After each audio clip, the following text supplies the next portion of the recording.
Hoje a gente começa mais um capítulo de Fundamentos de Mecânica, que é o capítulo 10 do livro do Alaor Sampaio, capítulo de rotações. Então, vamos lá.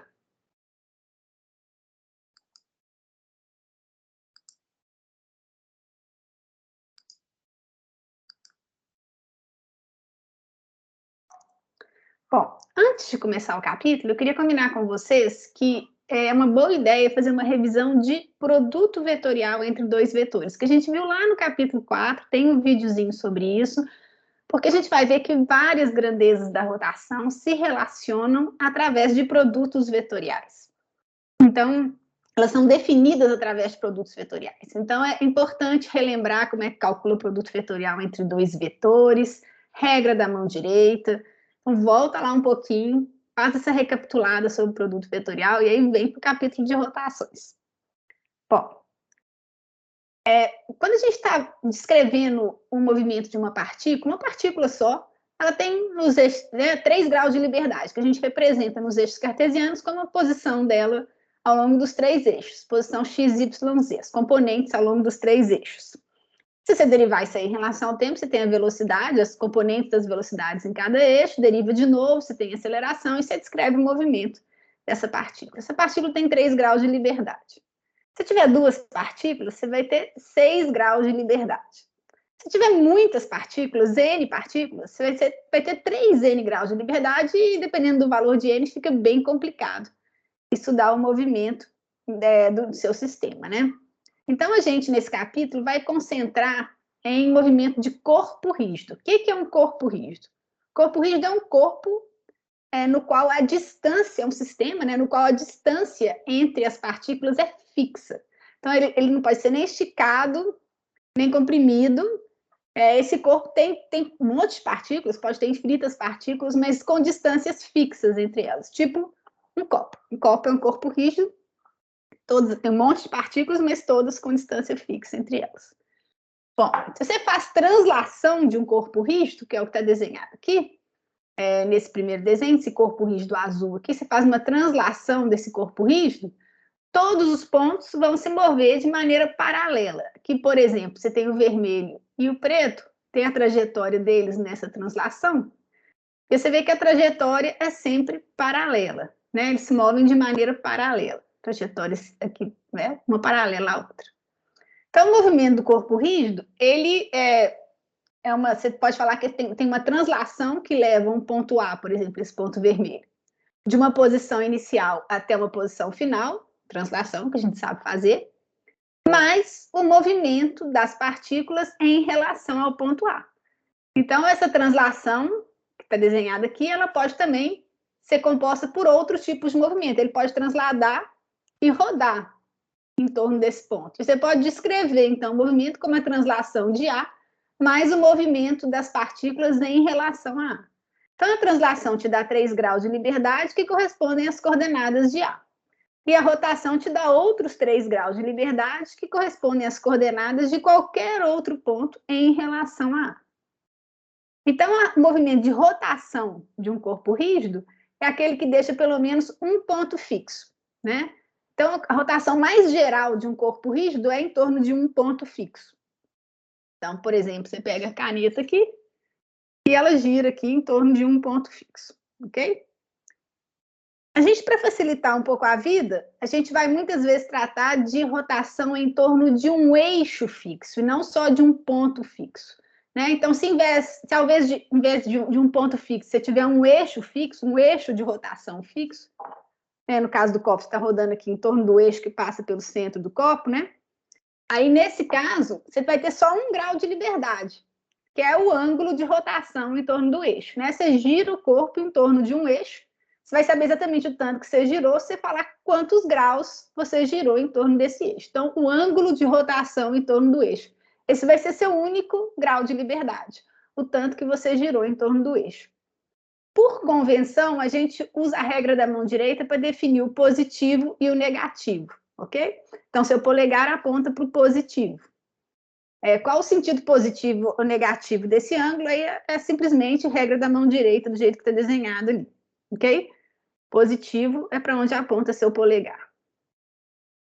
Mas, assim, você pode definir do jeito que você quiser, desde que um sentido seja positivo e o outro negativo. Bom, mas nem sempre a rotação se dá em torno de um eixo fixo. Pensa no peão. Peão, quando você coloca ele para girar, o eixo ele gira em torno do eixo, mas o eixo de rotação também tá variando, né? Aí como é que a gente faz? Bom, se o eixo de rotação está variando, que é o que está desenhado aqui nessas três figuras, então assim, o eixo de rotação é o chapéu aqui, que na primeira situação era fixo, agora ele pode variar, tá vendo? O chapéu uma hora está apontando em uma direção, outro em outra, outro em outra. Então, o que a gente vai fazer? A gente vai considerar que uma rotação com apenas um ponto fixo, que é o caso aqui, sempre haverá um eixo instantâneo cuja direção varia com o tempo. Então, apesar do eixo ser, da direção do eixo ser variável, né, instantaneamente você pode considerar esse eixo como fixo e a rotação se dando em torno de um eixo fixo. Aí, lógico que vai ser, porque o eixo vai variar, e você está considerando ele como eixo fixo, vai ser uma rotação infinitesimal. Então, a gente vai falar que um deslocamento angular infinitesimal, definido por dφ, isso aqui é um vetor, né?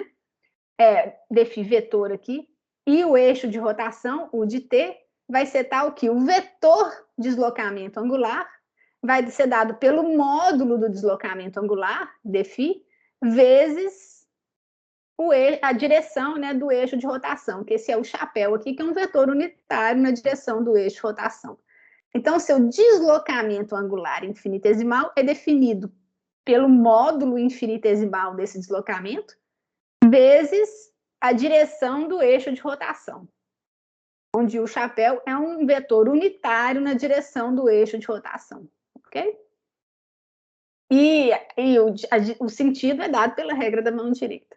Então, a gente definiu o vetor de deslocamento angular. Ele tem sempre a mesma direção que o eixo de rotação, o vetor.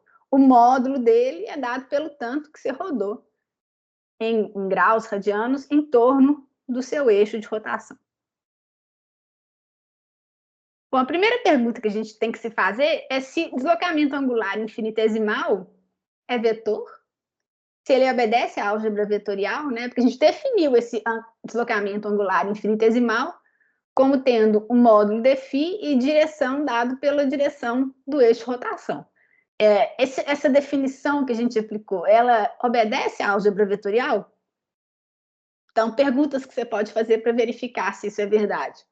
Será que soma pela regra do paralelogramo? É comutativo?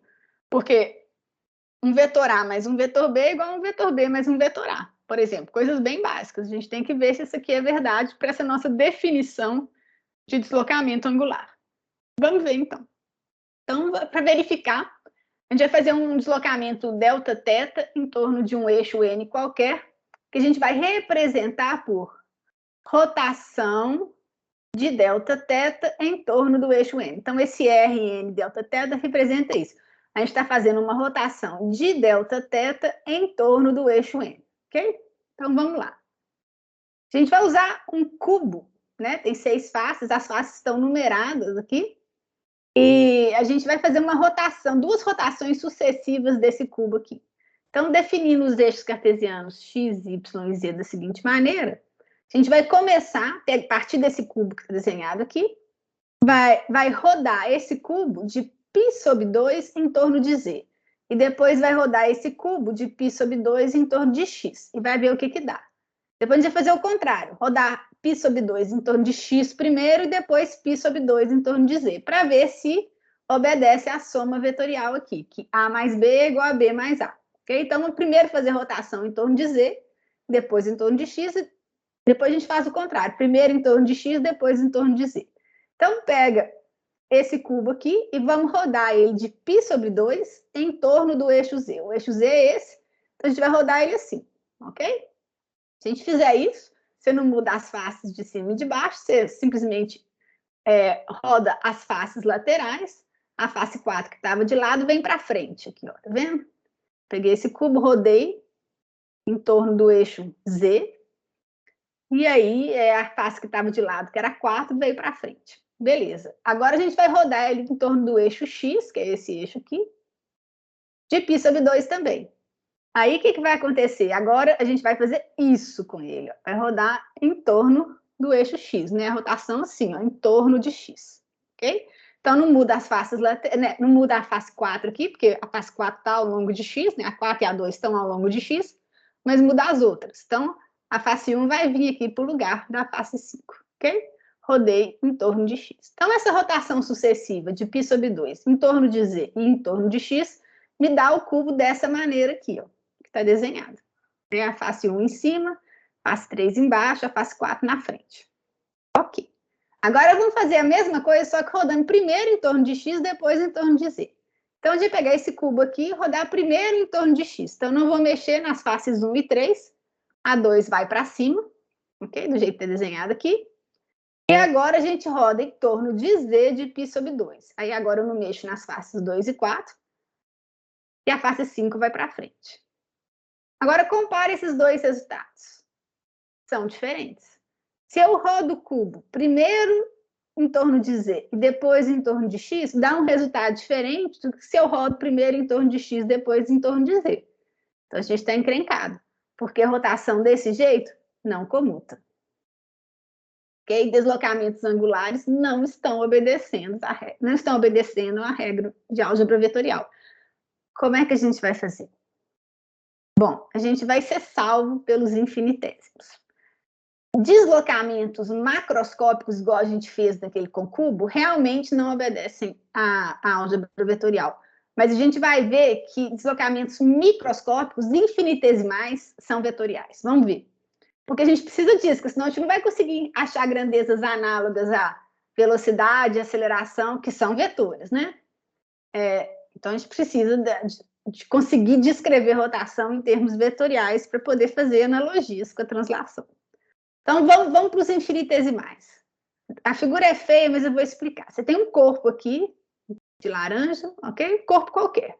Você vai girar ele em torno desse eixo U aqui, ó, esse eixo de rotação, que passa por esse ponto O, ok? Nesse instante de tempo, a gente está girando, o corpo vai girar em torno desse eixo, o chapéu aqui, em relação a esse ponto O aqui, que passa por esse ponto O. Em relação ao ponto O, como é que eu descrevo essa rotação? Ó, a gente tem esse ponto aqui, vou pegar um ponto qualquer aqui, essa bolinha azul que está aqui. No que você gira esse corpo em torno do eixo U, esse ponto que estava aqui vem parar nessa outra posição. Então, esse ponto P aqui, ele tinha uma certa posição dada por esse vetor R, em relação à minha origem, tá? Aí, no que você girou o corpo um pouquinho em torno de U, ele veio parar nessa outra posição aqui, que é dada por R mais dr. Onde esse vetorzinho azul aqui, ó, é o dr. Okay? Então, ele tinha a posição R, depois de girar, né, girar em torno do eixo de dφ, você girou o corpo de dφ em torno do eixo U, esse ponto P veio parar aqui numa posição R mais dr. Ok? Então, corpo rígido com rotação em torno de um ponto fixo O e um eixo instantâneo de T. O ponto na posição R vai se mover para uma nova posição, que chamou de R', que é R mais dr. Então, ele está aqui e vem parar aqui, né? dr, que é esse vetorzinho azul aqui, ele é infinitesimal, ok? Ele é ao longo desse...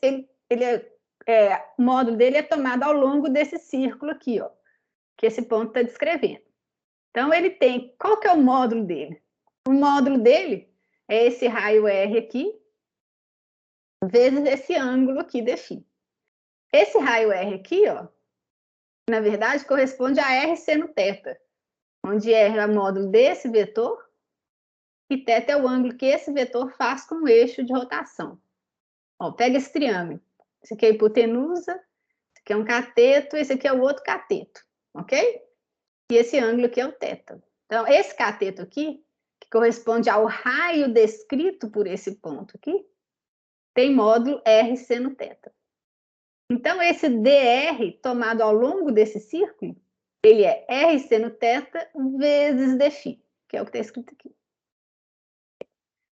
Então, isso aqui, do jeito que está escrito aqui, sugere um produto vetorial entre o vetor R e o nosso vetor de deslocamento angular dφ, que está ao longo do eixo de rotação, ok? Qual que é a gente tem que escrever esse produto vetorial. Ele é R dφ ou dφ vezes R? Ó, o dr está para cá, né? Então, ele tem que ser dφ vezes r. O dφ está para cima, né? O dφ está para cima, o r está para cá. Então, dφ vezes r vai me dar o sentido certo do dr, do vetor dr, ok? Desse vetorzinho azul aqui. O vetor dφ está ao longo do eixo de rotação, o vetor r está aqui. Então, o produto vetorial de um vetor aqui ao longo do eixo de rotação com esse vetor r vai me dar como resultado o vetor dr, que é o que eu preciso. Então, dr vetor é dφ vetorial r. Lembrando que dφ vetor é o módulo dele, dφzinho, vezes o vetor unitário que define o eixo de rotação instantânea. Então, dφ vetor é dφzinho vezes u de t. Isso aqui, drzinho vetor, vai ser dφ vetorial r. Okay? Então, se eu sei escrever drzinho, e eu sei que a nova posição do ponto P é a inicial mais dr, basta somar as duas coisas. Então, a nova posição do ponto P é o rzinho, onde ele estava, mais o deslocamento dele, que é meu dr, que eu escrevi como um produto vetorial, né, do deslocamento angular, do vetor deslocamento angular com o vetor posição. Bom, e se eu tiver dois deslocamentos consecutivos? O que vai acontecer? Então, vamos supor que primeiro eu gire esse corpo de dφ em torno de um certo eixo U1, chapéu. Então, o novo vetor posição daquele ponto P vai ser o inicial que ele tinha, mais o dr, o tanto que ele deslocou. Ele deslocou de dφ1 em torno do eixo U1, ok? E aí, isso aqui é meu dr. Então, fiz esse primeiro deslocamento. Aí, depois eu faço um segundo deslocamento de dφ2 de uma quantidade diferente em torno de um outro eixo, o 2. Aí, a nova posição do ponto P vai ser essa que ele tinha depois do primeiro deslocamento, que é o R', mais o novo deslocamento, que depende do novo eixo de rotação e do tanto que eu girei em torno desse novo eixo de rotação, ok? Só que R' é dado por essa expressão aqui. Então, eu vou pegar essa expressão e jogar aqui no lugar de R', tanto aqui quanto aqui, ok? Quando eu fizer isso, vai ter um primeiro termo que vai ser R mais dφ1 vetorial R, que está aqui, ó, R mais dφ1 vetorial R, que é esse primeiro termo. Depois, esse termo aqui vai virar dois termos, né? Porque no lugar de R' eu vou colocar R mais dφ1 vetorial R. Então, vai ter um primeiro termo que vai ser dφ2 U2 vetorial R, que está aqui, e um terceiro termo que vai ser dφ2 U2 vetorial, isso aqui, esse segundo termo aqui. Vetorial, esse segundo termo. Agora, veja bem, esse último termo aqui, ele é muito menor do que esses outros três todos, e ele pode ser desprezado desde que dφ seja infinitesimal, porque você vai estar multiplicando duas coisas infinitesimais. Duas coisas infinitesimais, elas geram uma coisa muito menor ainda. Agora, se isso aqui for maior que assim, em radianos, né? Se for uma coisa, se for um deslocamento grande, aí você multiplicar duas coisas grandes, fica enorme. Por isso que com cubo não funcionou. Agora, se você multiplica coisas bem pequenininhas, né, menores que 1, isso aí fica efetivamente menor ainda, e você pode desprezar esse termo. Então, o que te sobra são só os termos que estão aqui em cima. Os termos que estão aqui em cima, eu posso agrupá-los, esses dois aqui, eu posso agrupá-los da seguinte maneira. A nova posição do ponto P, depois de duas rotações consecutivas, é a posição inicial, mais esse termo aqui. Agora, veja bem esse termo. Você tem dφ1, U1, mais dφ2, U2, vetorial R. Só que isso aqui comuta. Tanto faz eu fazer dφ1, U1 mais dφ2, U2, ou dφ2, U2 mais dφ1, U1. Isso aqui não muda nada. Então, desde que os deslocamentos, as rotações sejam infinitesimais, que os deslocamentos angulares sejam infinitesimais, eu tenho comutação. E eu tenho comutação das rotações, tanto faz rodar primeiro de dφ1 em torno de um eixo 1 e de dφ2 em torno de um eixo 2, ou de dφ2 em torno do eixo 2 e depois de dφ1 em torno de um eixo U1. Mas isso só é válido se eu puder desprezar esse termo. E eu só posso desprezar esse termo se os deslocamentos forem infinitesimais. Então, desde que os deslocamentos angulares sejam infinitesimais, eu tenho comutação de deslocamentos sucessivos e eles se comportam, então, como vetores. Ok? Então, sabendo que, em termos de deslocamento, eu tenho que ter deslocamentos angulares infinitesimais para que eles se somem como vetores. Então, dessa maneira, 2 deslocamentos sucessivos, né? Vai dar o deslocamento total. E aí, bom, eu vou chamar de dφ1 vetor o deslocamento inicial e de dφ2 o segundo deslocamento. Agora, vamos definir, então, velocidades e acelerações angulares. Bom, se eu dividir isso aqui tudo por dt, o que eu vou ter? Eu vou ter que dφ1 dt na direção U1 mais dφ2 dt na direção U2 vai ser dφ dt na direção U. Então, aqui, ó, dφ1 dt é a velocidade angular 1, ômega 1. É a definição de ômega 1. Ômega é dφ dt. dφ2 dt é ômega 2. E dφ dt é ômega, que é a velocidade resultante. Então, você vê que já soma como vetores. As velocidades angulares, elas somam como vetores. Não é só os infinitesimais que somam como vetores. As velocidades angulares somam como vetores, né? Os deslocamentos angulares infinitesimais somam como vetores, mas as velocidades angulares, mesmo que não sejam infinitesimais, elas já somam como vetores, né? Bom, a gente tinha aquela relação entre o deslocamento linear e o deslocamento angular, que a gente tinha deduzido. Se eu dividir isso aqui por dt, vou ter dr dt igual a dφ dt vetorial E. Dr dt é a velocidade linear, o vetor velocidade linear. Dφ dt é o vetor velocidade angular. Então, a gente acha uma relação entre o vetor velocidade linear e o vetor velocidade angular. V é ômega vetorial E. Em módulo, isso aqui dá ômega R seno θ. Se o objeto for planar e o movimento for circular, né, seno de θ vai ser 1, e V igual a ômega R, que é o que a gente estava acostumado a simplesmente usar no movimento circular uniforme. E aceleração, ó, a velocidade, o vetor velocidade angular é ômega o chapéu. Ômega é o módulo dele e o chapéu é a direção do eixo de rotação. Se você derivar isso aqui em relação ao tempo, você tem a aceleração angular. Então, é d ômega dt. Bom, aqui você tem dois termos, né? Você vai ter d ômega dt, a derivada do módulo de ômega, né? D ômega dt vezes u, mais ômega du dt. Se o eixo for fixo, du dt é zero, mas nem sempre é o caso. O peão não tem eixo fixo, né? Se o eixo for fixo, du dt é zero. Aí você fica só com esse primeiro termo. A gente vai trabalhar com o eixo fixo. Então, assim, efetivamente, a gente cancela esse último termo. Se o eixo de rotação for fixo, du dt é zero e aceleração angular é simplesmente... o módulo da aceleração angular é simplesmente d ômega dt. E o vetor aceleração angular vai ser d ômega dt na direção o chapéu.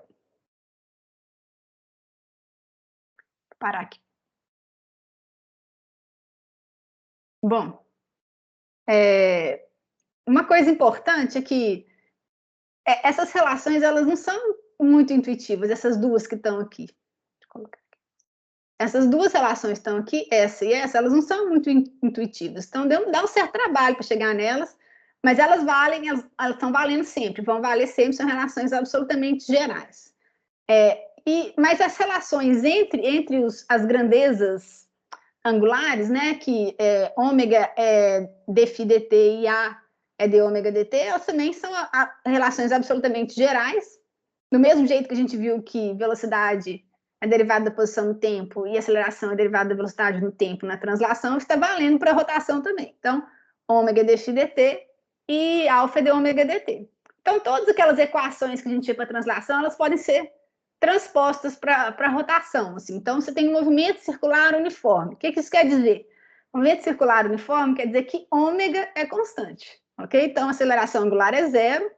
E você tem o mesmo tipo de relação entre ômega e φ que você tinha entre V e R no movimento retilíneo uniforme, né? São relações análogas. Se o movimento for circular não uniforme, você tem aceleração e você tem que levar isso em consideração. E a aceleração vai ser dω/dt, ok? Então, as relações valem, você vai ter uma cinemática de rotação envolvida nisso aí, tem um monte de problema, e aqui o que a gente deduziu foram as correspondências, né? Como que você relaciona o deslocamento linear com o deslocamento angular, vetorialmente, a velocidade linear e a velocidade angular vetorialmente, né? E como é que você escreve a aceleração angular. Aí eu vou parar por aqui.